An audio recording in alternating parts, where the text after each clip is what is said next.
Hey everyone, Tina Hogan Grant here with my Cuppa A Natter that I like to do twice a week on twice a month on a Monday. I like to invite authors into my home. We talk about books, writing, life as an author, and whatever comes to mind. And this evening I have Stacia Moffett joining me. How are you this evening, my dear? I'm just fine, thank you. Thank you for being here. I am so excited to talk to you. So before we get started about your books, can you just give me and the readers a little background to yourself? Whatever you want to share with the rest of the world, I guess. Okay, well, I came to writing late. I was a scientist, and I spent my whole career, a long 37 years, teaching and doing research. And I didn't know what I could do as a writer. My mother was a writer, and she wrote children's books, and I didn't know where she got the plot. I mean, to me, writing was research reports, grant proposals, very official kinds of stuff. And so I did not have the freedom to explore writing until I retired. And that's when I began to write. And the first book just came out of a daydream. I love hearing how authors get inspired with their stories. And yours came from a daydream. And the books that we're talking about are the Lost and Found series. And now is book one, The Missing Girl? Yes, yes, And book two is Jessica is Back. that's correct. Now, do you have copies of those books so we can see the covers? Yes, here's The Missing Girl. I illustrated it. You can And draw too. Those are beautiful. That's yeah, beautiful. and there's the dog getting the message that came by And mail. and you illustrated both of those. Yes. Wow. Now, how long have you been? Is that drawing, pencil drawing, or I know Uh, nothing about art. I cannot draw anything. those are watercolors. Watercolors. Mhm. And now, how long have you been doing that? I don't do it officially. I just I knew that I could do a better job of my books than to give it to someone else who wouldn't know the story, and so Right. I just wanted to do it. What a challenge you took on. I mean, Yes. that's amazing. Um, Lost and Found series. Can we talk about the series name first and just let me know or us how you came about with the title for the series? Well, this is Lost and Found in Tennessee, and my home state is Tennessee. My husband is from North Carolina, so that's pretty close. But he came up with the title. We needed a title for the series, and the books were very definitely set in Tennessee in the 1950s. And there was a lost and found aspect of both books, and so I think it was a good choice. Yeah, it makes sense because there's going to be some kind of lost and found in each book. Mhm. When did you write the first book, The Missing Girl? Oh, it was actually just before I retired. I began to write in a spiral bound notebook just by hand, a daydream. And it grew. And as it grew, I began to understand plot and I began to love my characters. And so it just took off. I love that. And I also love the fact that obviously your husband is a great supporter. Oh, He he came up with a is. series of the title for the series. So I'm assuming he reads your work. He reads my work. He reads to me. I'm dyslexic. And Okay. so Wow. it has been, a challenge all Yeah. along because I'm such a slow reader. And he has read so many books to me as a nighttime thing. We love it. He loves to share and he loves to read. And so he gives me an extra boost in terms of books that I wouldn't get around to reading. What a guy. What a wonderful husband. He I love is. that. Um, Before we continue on, I'm very intrigued with with your writing journey. We do have some people joining us, so I do want to pop up some names that are saying hello. And again, I am talking to Stacia Moffett. If you have any questions for her, go ahead and put them in the comments, and I will go ahead and get to as many as I can. Karen is here. She says, hello, Tina and Stacia. And Hello. then we have Laurel. She says, hello. We have, let me see. Hold on 1 second. Oh, you're an amazing artist. See? You Oh, have a, thank you. you are Thank you very, very much, Karen. I can't draw anything. So what you did was pretty impressive. Carol's here. Carol News. Good evening, ladies. Good evening. And we have, I'm just going down the list here. Janet says, just saying hi. I can't stay. Thank you, Janet, for popping in. Enjoy your evening. Then Laura says, Stacia, you inspired me with your later in life career. The covers are lovely. Thank you. We Thank have you. Cindy from Ohio. She says hello. Hello. I see a couple of questions. I'm going to get to them in just a minute. Belinda says hi. Hi And there. then Debbie Taylor's here. Tyler, she says hello. Hello. Carol says, what a wonderful husband, too.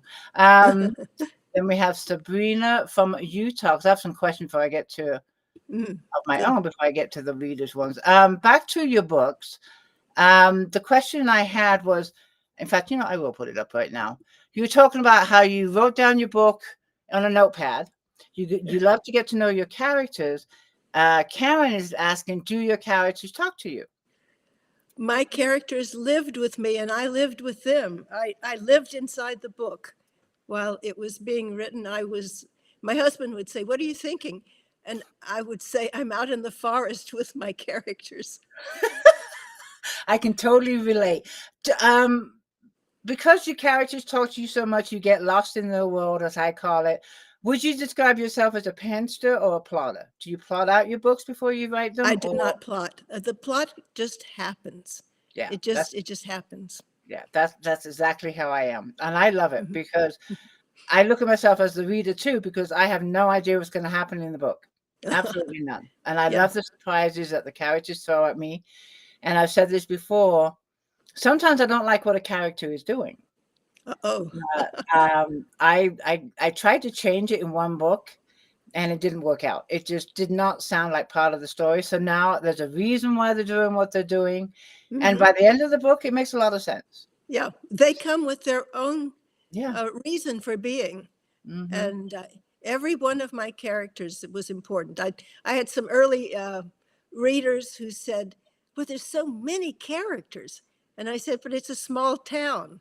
This is how a small town is. It's got lots of people who know each other and interact. Yeah, it's tight-knit. We all look out for each other. You live in a small town. I live in a small town, and we have a lot in common, which we're going to talk about too. But let's go back to the first book in the series, The Missing Girl. Can you just give us a little insight to that book without giving too much away? Okay. Well, the character Jessa is a 12-year-old girl, a white girl in a southern town, and she's got all her friends. She's got a world of her parents, and it suddenly comes to a crashing end when she learns that her parents and her grandfather have been killed in an automobile crash. Oh, God. She overhears the sheriff telling the neighbor the news, and she takes her dog and runs away. She can't face foster care because her father was an orphan also, and he suffered a lot in foster care. So she had heard his stories, so she had to take off, and she runs away to her grandfather's farm and hides away with her dog. And they have a hollow tree that they live in. This was the daydream part of it. I'm already intrigued. It sounds really good. It does. And now, when you started Jessica is Back, which is book 2 in the series, did you plan on writing a series when you wrote book 1, or did that just kind of happen? It could have been a 2-part book, but it would have been a great big book. It does belong together. Okay. So she is back from, her relatives took her to Portland. And so she had the experience of meeting a Black girl and getting to know her, befriended by her essentially. And it changed her life. because she began to see the Jim Crow South with the sensitivity of a person who has a Black friend. And she saw what it would do to her friendship if her friend had come back with her. She's come back to Tennessee for custody hearings, and there's a settlement of the estate and that kind of thing. But she has the dream of fulfilling her father's wishes, which was that the music in the schools could be extended to the Black school. He had argued for music in the schools as part of his position on the school board. And the opposition was, well, you're just trying to build up support for your music shop. But he was very devoted to music, as is Jessa and her friend. So he got him to agree to hire a new person into the community to teach, but he was only assigned to teach in the white schools. And at that time in the 1950s, they had laws which they were supposed to fulfill, which was separate but equal. So their segregation kept the Black children in a completely demeaning environment compared with what the white children had. And it was important for her to push to get music into the Black school as well. And so this was her motive for coming back to Tennessee and meeting with the school board and essentially confronting these bigoted Southern countrymen and try to change their thinking. And in the end, it's a success, but it's just a partial success, and you can see the problems that exist. Right, yeah. Things that we don't talk about too enough. Yes. Well, the reason I've pursued this as a book to publish is that I began to realize that when we talk to our own children about the segregation, the separate restrooms, the separate water fountains, the regulations that essentially controlled the lives of everyone, white and Black, in the South. There was just unspoken rules of how you had to behave. And everybody was saying, oh, the 1950s was a wonderful time. Well, it was not wonderful. It was not wonderful if you weren't white and male. And even for those people, it was not ideal. But it was hard on women. Women were repressed. Women's options in society were very limited. And of course, the Blacks were completely repressed. They did not get a good school education. They did not have options to have the kind of employment that they might wish. Right. And you lived through this too. Yes, this is my history. Yeah. So that's why I had to write it. I write what I know. And that's what they say to a lot of authors that are beginning to write what you know. You'll find your niche and you'll find your writing style. Don't try and write like Nora Roberts or write like Daniel Steele. Find your niche, find your writing style, and it will come to you. Yeah, it really and will. it does. It's like in 2 books, it came to you right away. You knew exactly the niche that you wanted to write. When a reader reads these books, The Missing Girl, Lost and Found, The Missing Girl and Jessica is Back, what message are you hoping they leave with after reading the books? The important message that I'm pushing is that we've made progress in this country in terms of desegregation and opening up opportunities. But right now, it looks like we're going backwards.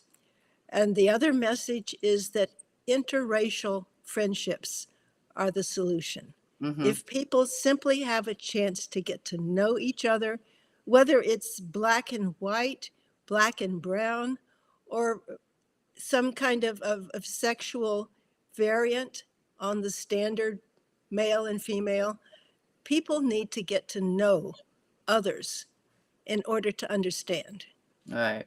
I mean, it's just like, never judge a book by its cover. Right. And it's the same principle, and, we all have, red blood. You Right, know, we do. just little things like that. But I love the message that you're putting out there. And what genre would you put these books under? These are historical. These are historical novels because it's definitely in a time period that I knew and could vouch for.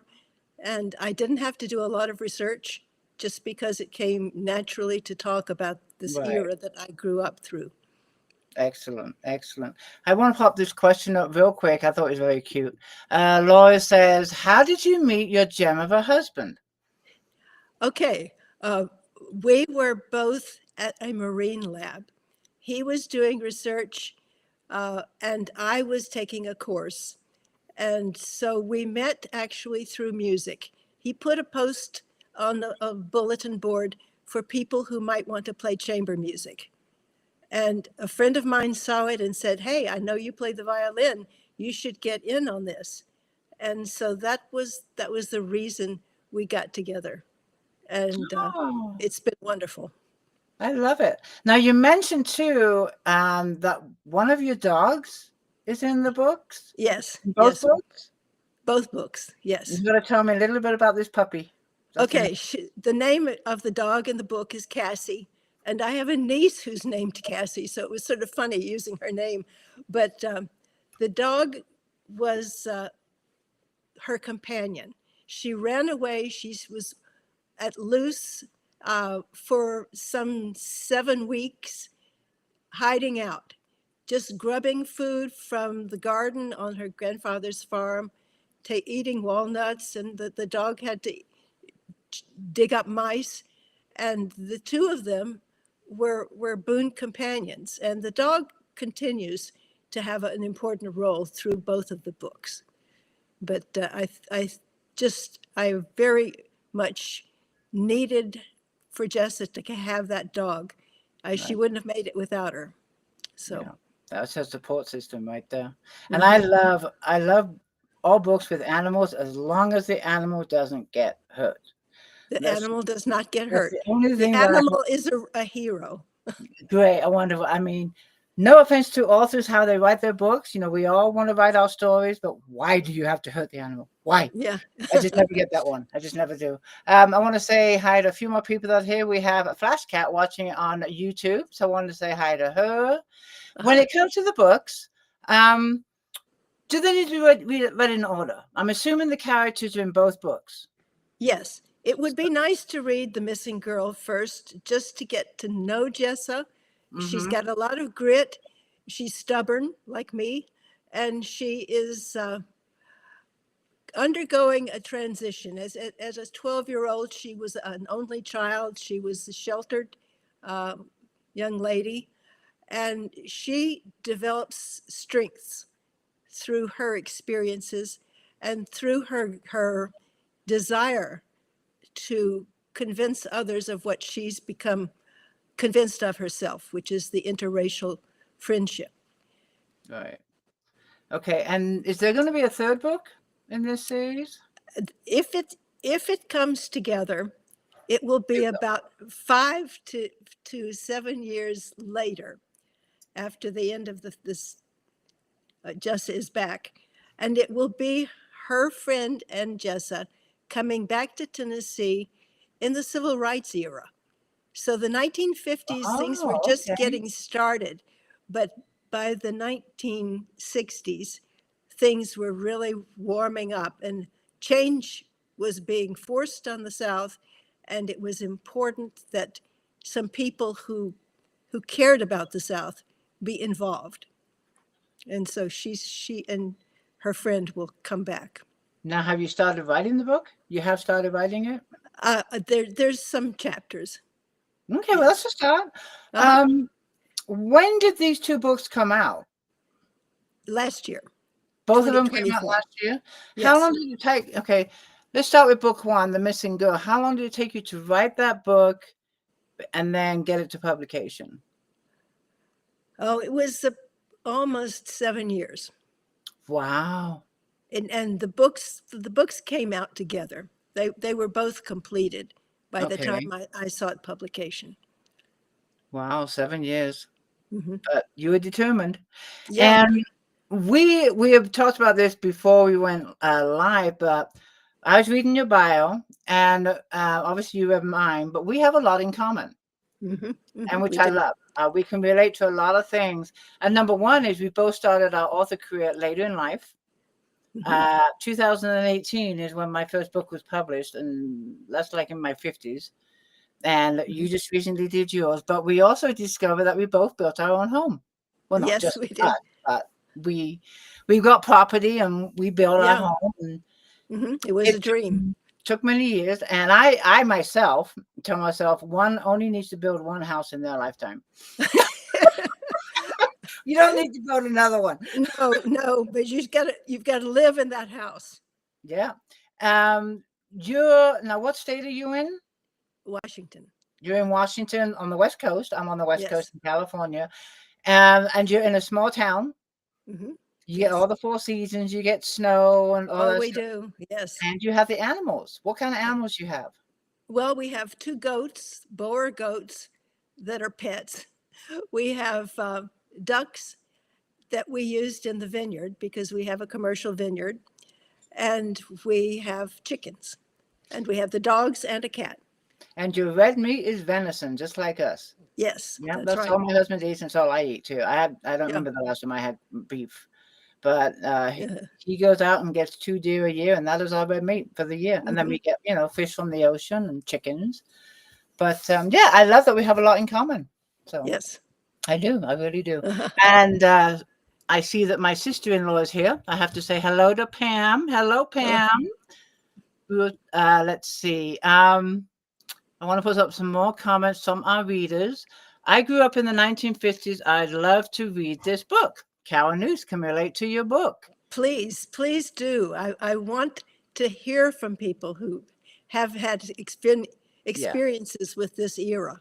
And I I got a love it. question here from my sister-in-law. She writes, what about the Japanese? I think other races suffered along with the indigenous people.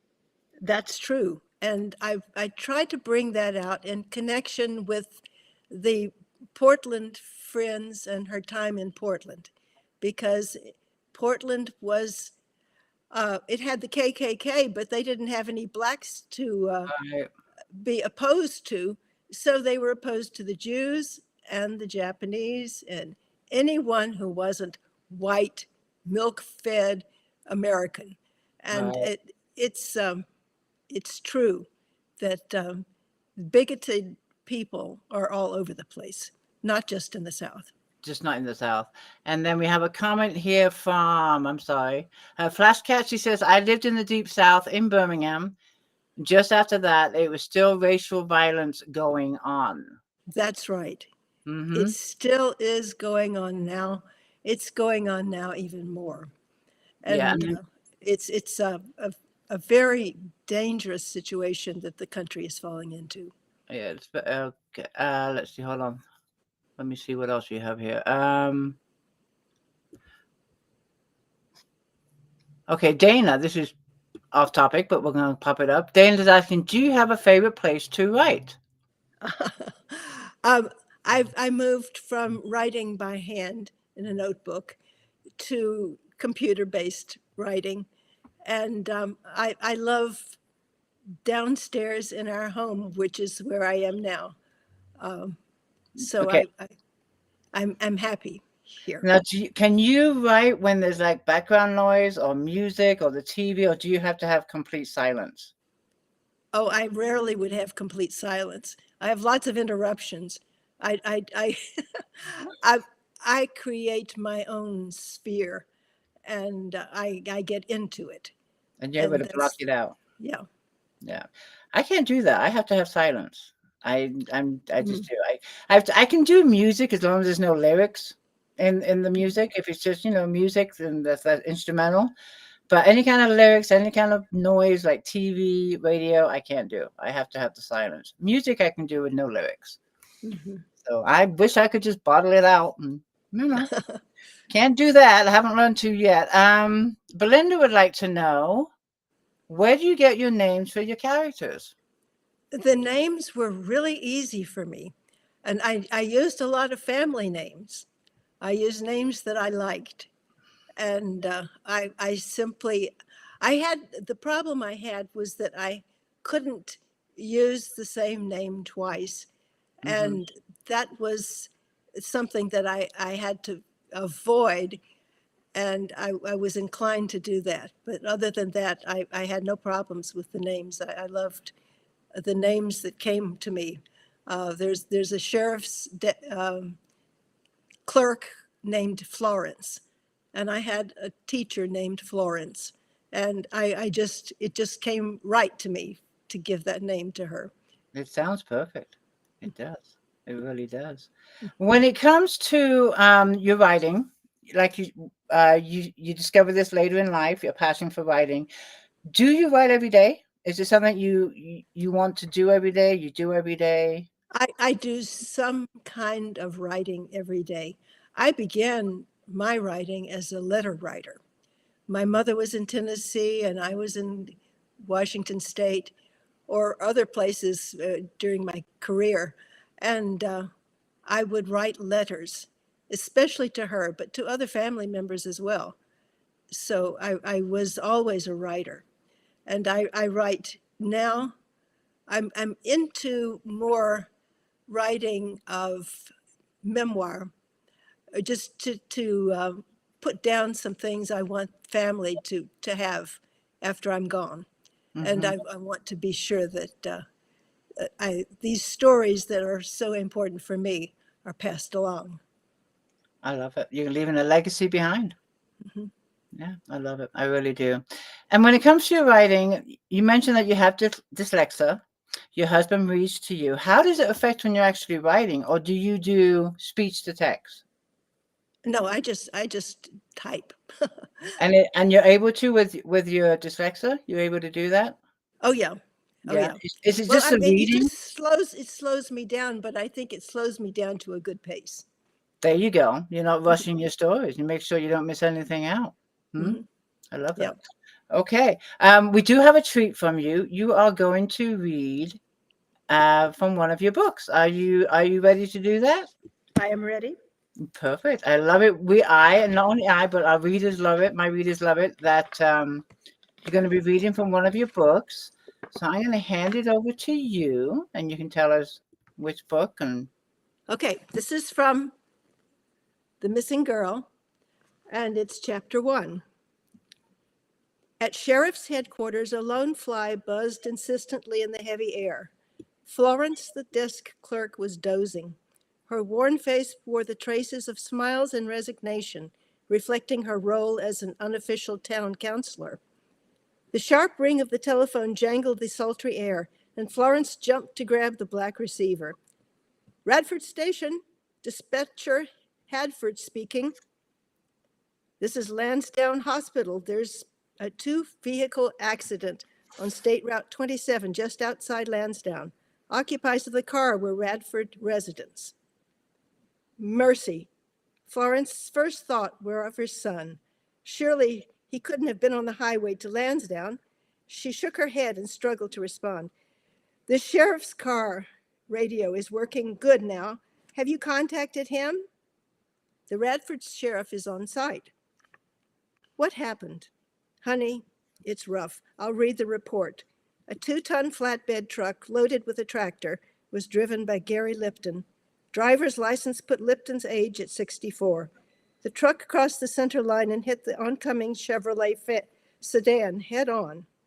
No evidence the truck's brakes were applied or indication of intoxication, suggesting a heart attack. Truck driver and 2 passengers dead on site. The other passenger died in the ambulance. Couple's name is Olson. No identification on the older man in the back seat. Not the Olsons. Florence's face was flushed and her hand flew to her throat as she half rose and then sank into the chair. The woman on the other end of the call was surprised. You know them? Paul and Cora Olson? The older gentleman was wrapped in a blanket and wearing pajamas. The officer said it looks like they were headed for the hospital. This is terrible. Florence paused before daring to ask, so everyone is dead? Yes, ma'am, along with the old man. That must be Mr. Ellis, Cora's father, Florence thought. You say you know the family? Is there a next of kin I should be talking to? Florence racked her brain. I can't think of any if that other passenger is Mr. Ellis, Cora's father. You're sure there's no relatives? Because there's another issue. The nurse can fill you in. She's checking their personal effects. Just a minute. I'll put her on. As Florence listened to echoes of hospital announcements, it hit her. Jessamine. What about Jessamine? The Olsons' only child was always involved in the projects her parents spearheaded. The young couple led many of the community events with energy and fresh ideas, and Jessamine was always enthusiastically involved. Florence remembered watching Jessamine working her way along the line of children boarding the bus for summer camp, encouraging the frightened ones. She recalled Jessamine scaling a tall ladder to attach streamers for the 4th of July pageant, and dressed as an angel playing her flute as shepherds carried white-wrapped gifts to the manger scene. Her parents ran the town's music store and could always be counted on to organize civic events. How Radford was going to miss these people. Hello, a voice broke into Florence's train of thought. Is this Radford? Florence responded with a choked voice. Yes. So sorry for your losses. This is Nurse Dalton. I have Cora Olson's wallet, and there's a school picture of a girl, 11 or 12 years old. Her face is oval, her dark hair is in long plaits, and she's holding a flute. Do you know her? Yes, that's Jessamine the Olson's daughter. She must be in school. Thank goodness for that. I believe the older man in the car is probably the woman's father, Bill Ellis. I'm so sorry. What you need to do is to tell the sheriff to intercept the daughter. If there are no relatives, someone will have to take responsibility for her until Child Protective Services can be called in. Oh, wow. Scary times. Yeah. So this sets the stage for her runaway, taking her dog, and getting into the forest. Wow.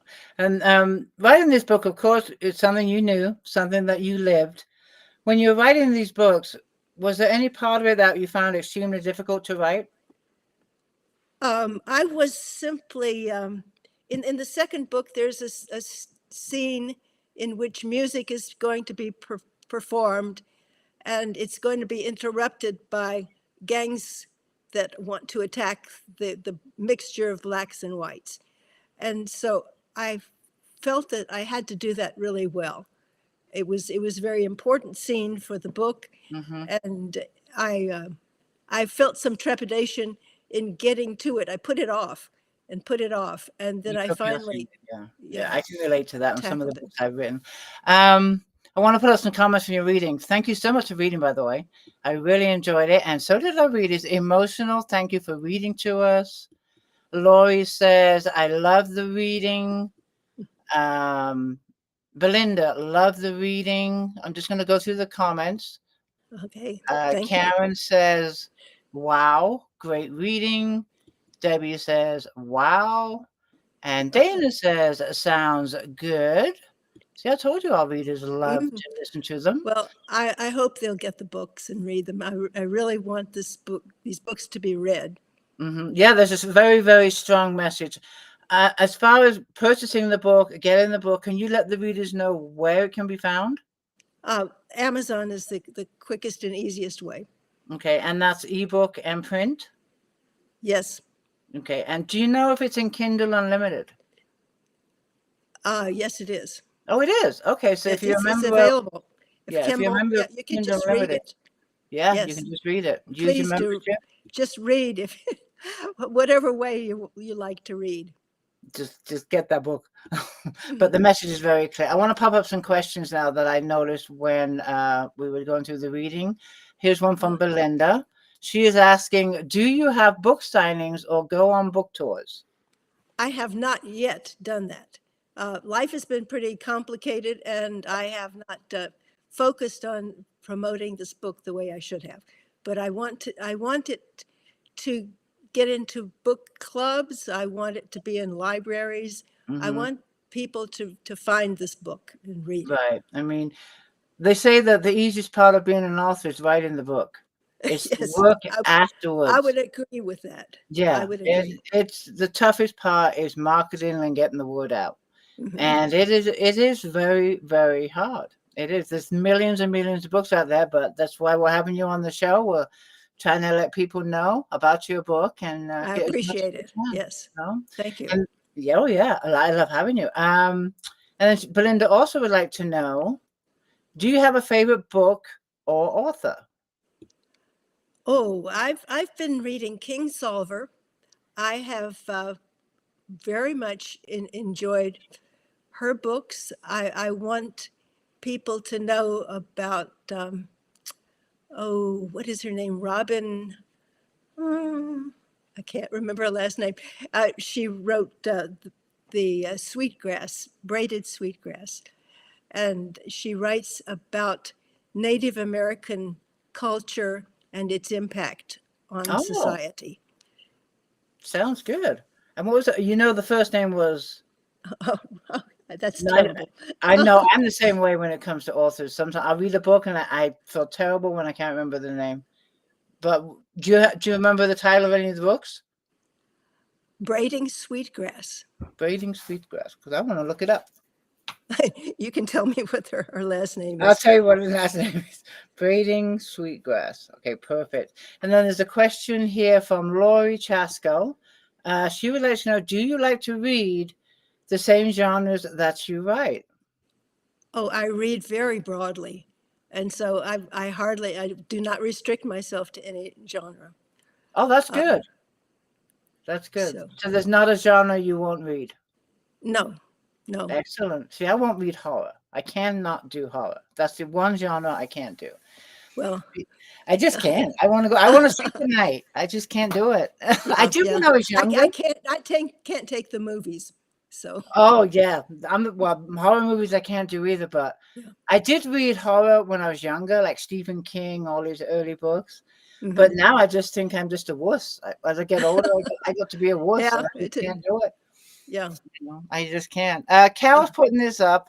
She's asking, I may have missed this, but what was your profession or job before you retired? I was a college professor Wow, in biology. excellent. Lori Chasko again. She would like to know, do you have authors who inspired you? I've been inspired by Faulkner. I think that the town that I created for these books has parallels with the world that he created in Mississippi with his characters, and I can see how you keep going once you have established that kind of environment. Yeah. You make something up and it's real, and you go from there.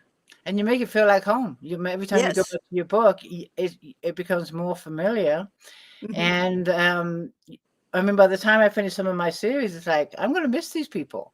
They've become family, and where they live. And it's just like, I'm going to miss them. You mentioned earlier in the chat that your books have a lot of characters. Mhm. Um, was there a character, two questions in one. Number one, was there a character that you found extremely hard to write or get to know? And number two, is there a favorite character out of all the characters in your books, and why? Two I have questions in one there. several favorites. I'll do that first. Okay. Florence is a favorite. She's really a hero. And the other favorite is the Black family. When Jessa disappeared, the townspeople needed a scapegoat, and they said she's been kidnapped, and it must be this black uh, mechanic who happened to come to the music store the day that the family was killed, and so they incarcerated him.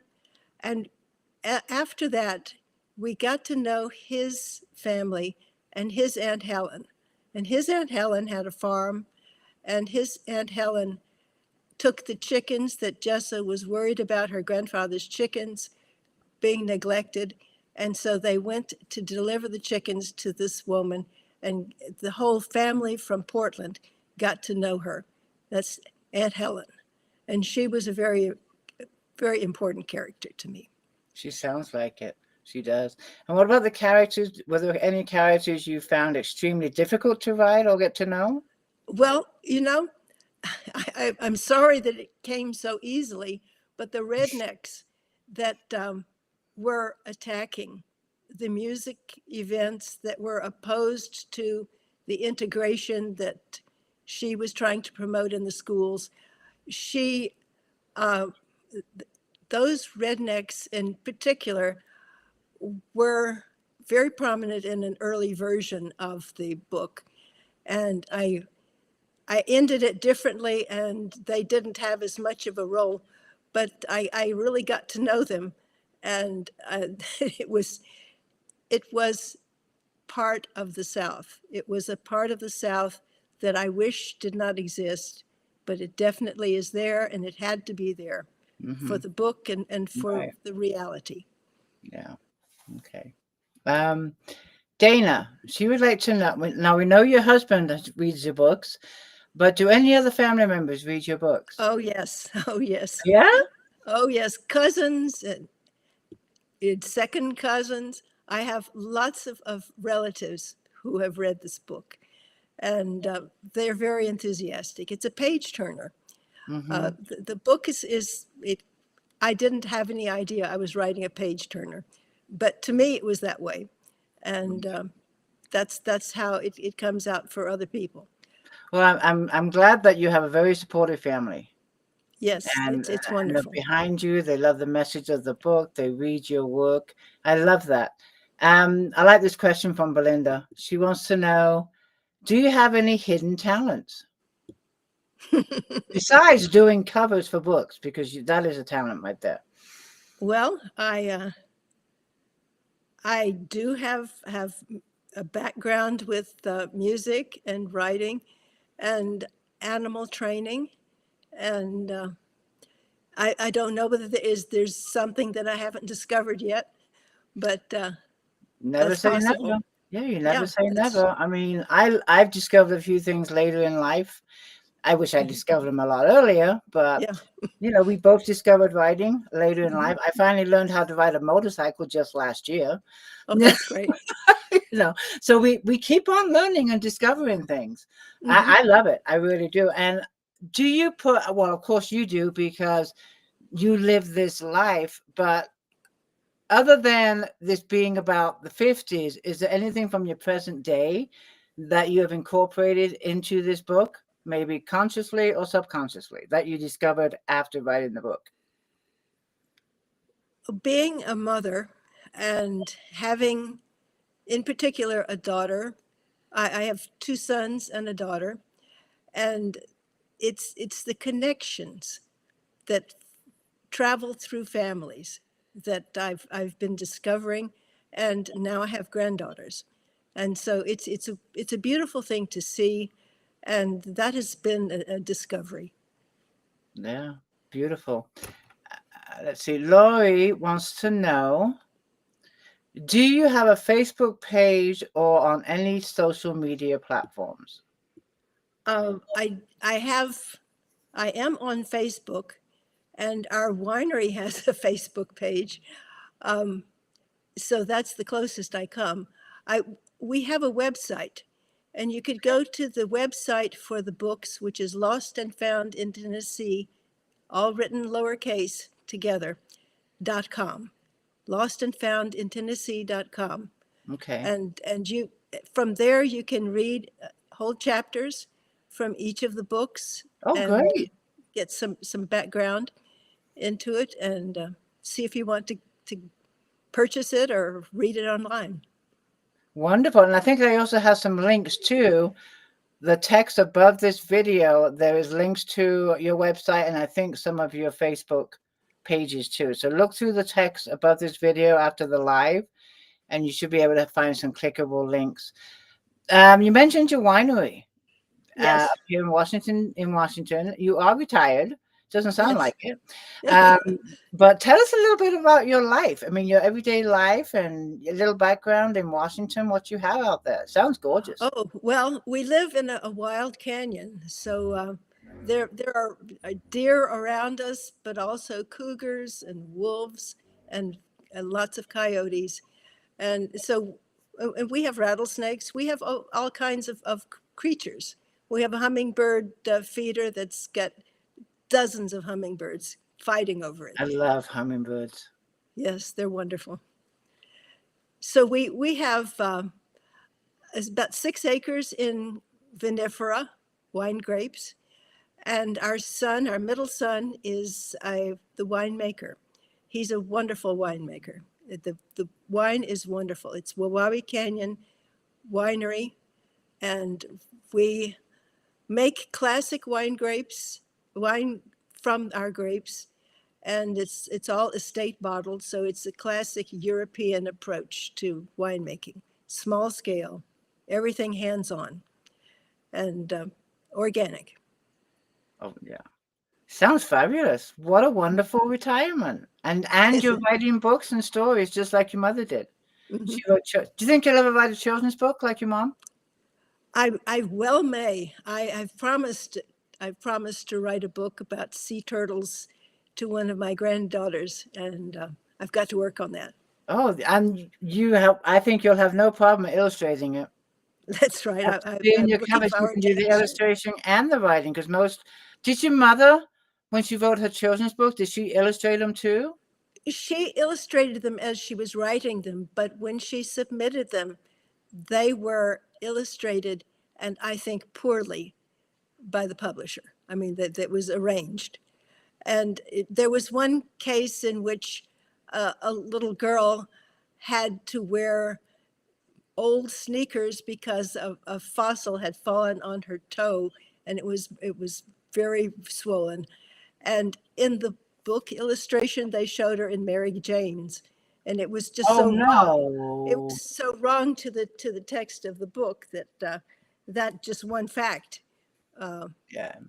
was disillusioning to me. So that's one of the reasons I wanted to do my own illustrations. That's one of the reasons why I'm self-published, because I am completely in charge of my work. Mm-hmm. And That's the good. publisher's not going to tell me how my cover is going to be. They're not going to tell me if I have to cut out this paragraph. You don't need that part. No, it's my story. Mm-hmm. I want to keep it as my story. That's another thing we have in common too. You said that your mother is a writer. So was my father. My father Uh-huh. wrote science fiction. Uh-huh. And I grew up around books. I grew up loved to write. We never had a TV in the house until Dad left home, and then my mom went out and bought a TV the next day. But up until then, we never had a TV in the house. But my dad taught me the joy of books and the joy of writing. Mm-hmm. Are there any other members in your family, extended family that love to write like you do? Our daughter is a poet. She's published 3 books of poetry. Rosalie Congrats. Moffett is well recognized as a up and coming poet. That is fabulous. Do you think she'll Mhm. ever write fiction or nonfiction or any kind of books or just poetry? She says that poetry is how she sees the world, and I think she's going to stick with it. Good for her. You got to be proud. That's Mm-hmm. wonderful. Mm-hmm. That is excellent. I love that. My eldest grandson loves to write. He's 13, Mm-hmm. but he loves to write. He loves to read, and maybe we'll write a book together. That would be That so would be cool. good. I would Yeah. love to do that. I've taught him about it, and he'd love to do it, but he's busy with school right now. I don't want to Yeah. distract you from school, but all in good time. Maybe we'll write a book together. That'll be a lot Mm-hmm. of fun. Some summer. Huh? Some summer. Some Do summer, it in yes, yes. summertime. Have you traveled a lot in your Well, amazing life that you've led? well, starting out in Tennessee, I spent 4 years in Mississippi in college, so I did get to know the Deep South.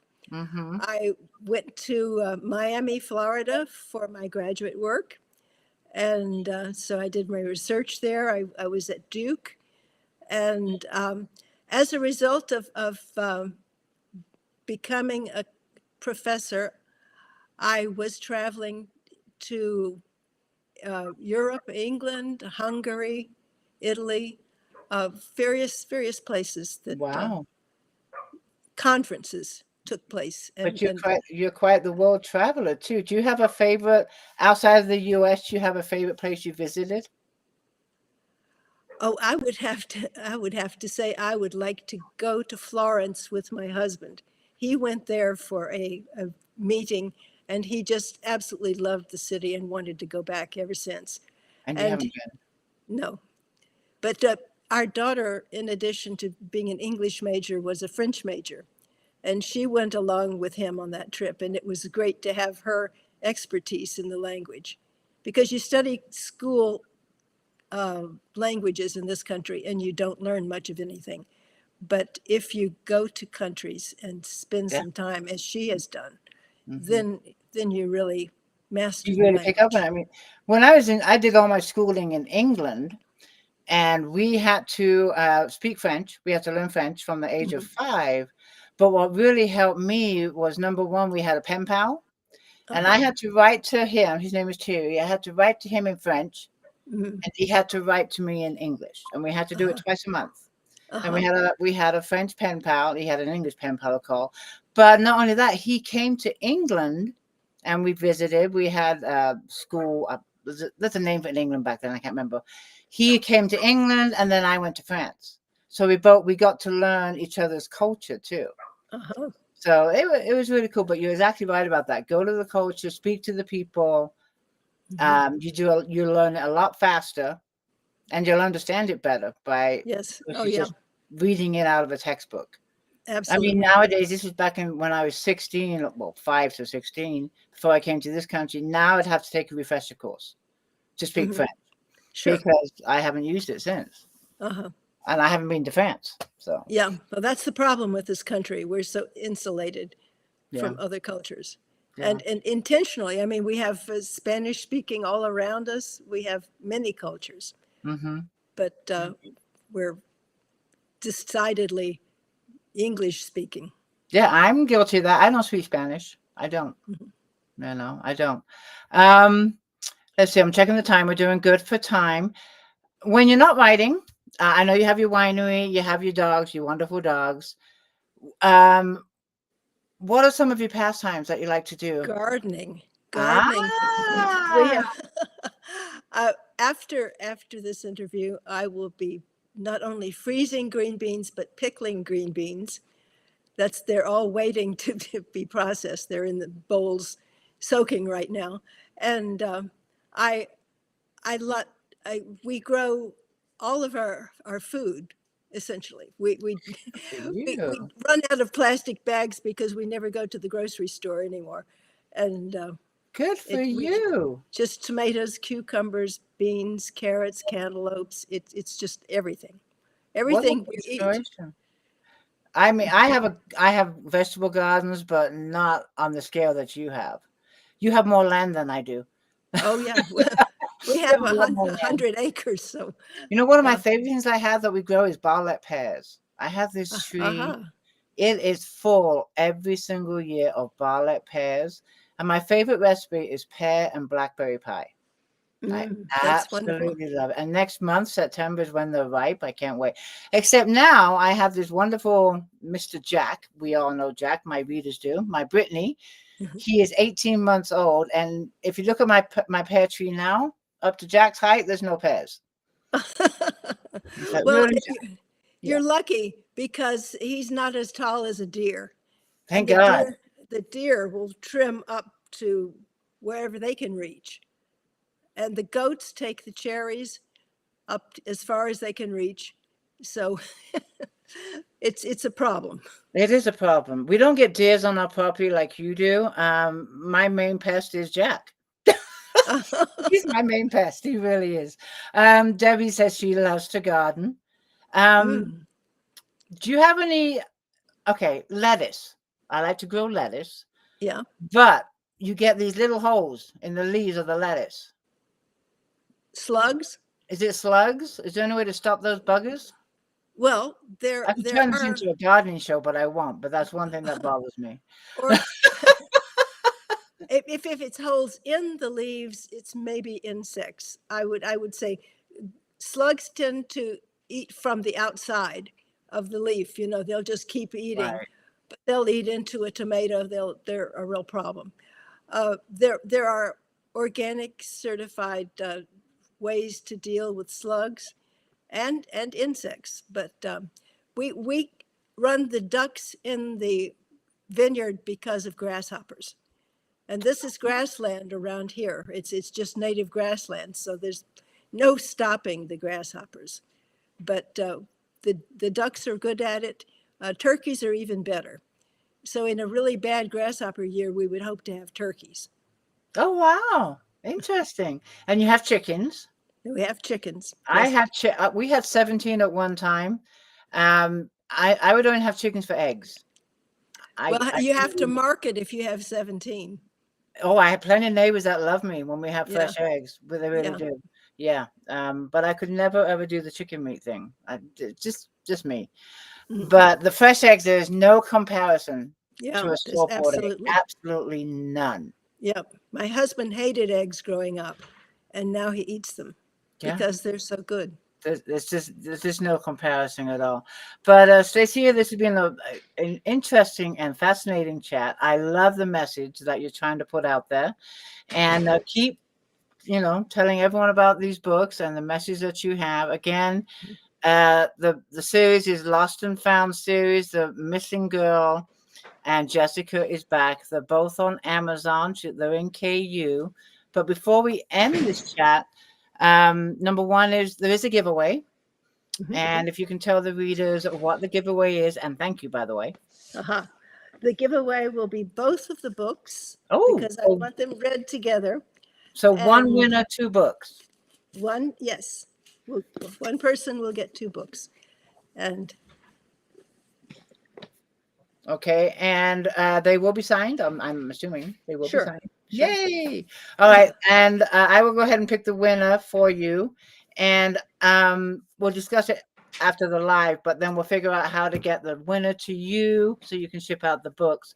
okay. Before we wrap up the chat, I like to ask the authors, can you just give one piece of advice to a writer that would like to become a published author like yourself? What would you tell them? What I found most useful was my mother's advice, which was write about what you know. And it just comes so easily that way. It does. It really does. And I agree with you 100%. My first book, Reckless Beginnings, was about my life. And Mhm. that's what started my my journey. So you're 100% correct with that. I agree with you 100%. And before we sign off, everybody, I am also doing the $5 Amazon gift card giveaway. What you need to do is just share this video from my author page. Share it as many times as you want in your favorite book groups, on your post to your friends. The more you share, the more entries you have. And you'll be in the drawing for a $5 Amazon gift card that I'll also announce tonight. Get the video out there, get more people to see it. Again, thank you, Stacia. I'll let you have a few last words and we'll sign off. Wonderful. Reading is wonderful for everybody, and I want it to continue to be an important force in everybody's lives. Wonderful. Thank you so much for being with me. And thank you, readers, again, for the great questions. I'll announce the winner in a couple of hours. Enjoy the